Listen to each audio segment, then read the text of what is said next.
84,000ची साधन सामग्री जप्त केलेली पुढील कारवाई करण्यात येत आहे।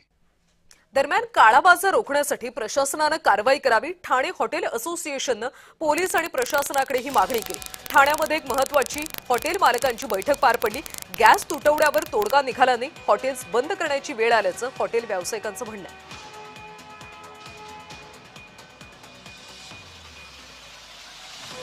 आता तुम्हाला कुठे सिलेंडर पाठवायचे सांगा, आम्ही पाठवून देतो। 4,000 5,000 घेतो।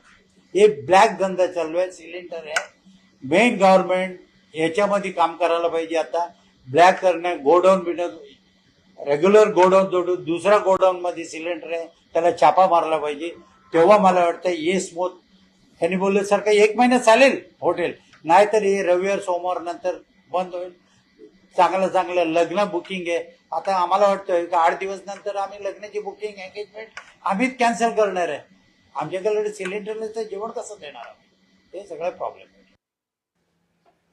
गॅसचा काळा बाजार रोखण्याचं प्रशासनापुढे एक मोठं आव्हान निर्माण झालंय। जिल्हा प्रशासनाकडून भरारी पथकांची आता नियुक्ती करण्यात आली। सिलेंडर मिळण्यासाठी आता